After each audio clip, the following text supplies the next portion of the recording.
So you won't take down lies, or you will take down lies? I think it's just a pretty simple yes or no. Congresswoman, I'm not talking about spin. I'm talking about actual disinformation.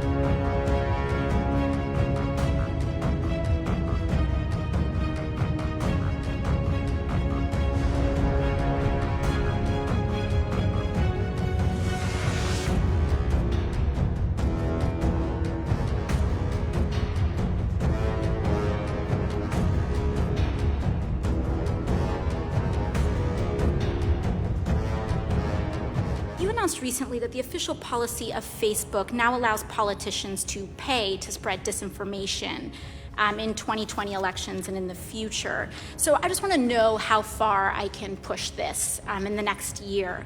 Under your policy, using census data as well, could I pay to target predominantly black zip codes and advertise them the incorrect election date?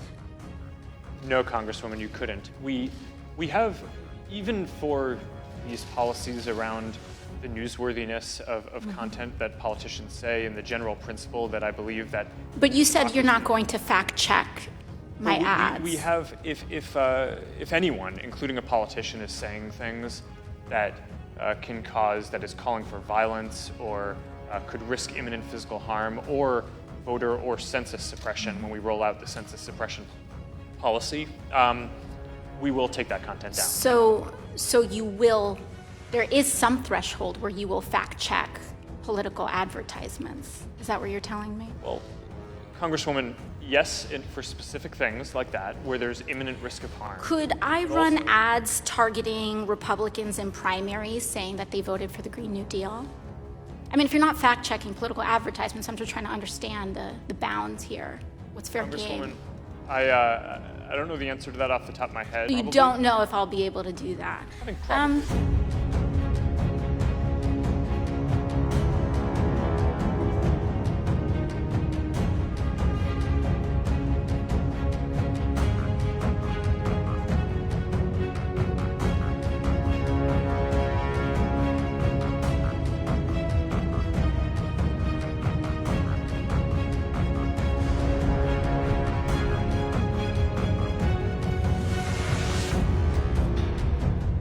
Do you see a potential problem here with a complete lack of fact-checking on political advertisements? Well, Congresswoman, I think lying is bad, and I think if you were to run an ad that had a lie, that would be bad. That's different from it being, in our position, the right thing to do to prevent your constituents or people in an election from seeing that you had lied. So you won't take down lies, or you will take down lies? I think it's just a pretty simple yes or no. Congresswoman, I'm not talking about spin. I'm talking about actual yes, in most cases, in a democracy, Okay. I believe that people should be able to see for themselves what politicians that they may or may not vote for So are you saying, won't take judge them their down. character for themselves. So you won't take, you may flag that it's wrong, but you won't take it down. Congresswoman, it depends on the context that it shows up.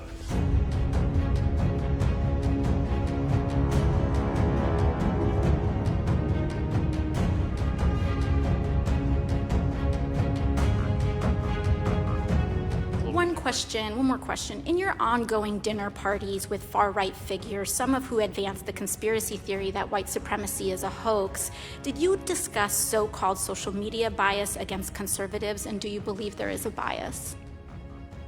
Congresswoman, I don't remember everything that was in the question. That's all right. I'll move on. Can you explain why you've named the Daily Caller, a publication well-documented with ties to white supremacists, as an official fact-checker for Facebook? Congresswoman, sure. We actually don't appoint the independent fact-checkers. They go through an independent organization called the Independent Fact-Checking Network that has a rigorous standard for who they allow to serve as a fact-checker. So you would say that white supremacist-tied publications meet a rigorous standard for fact-checking? Thank you.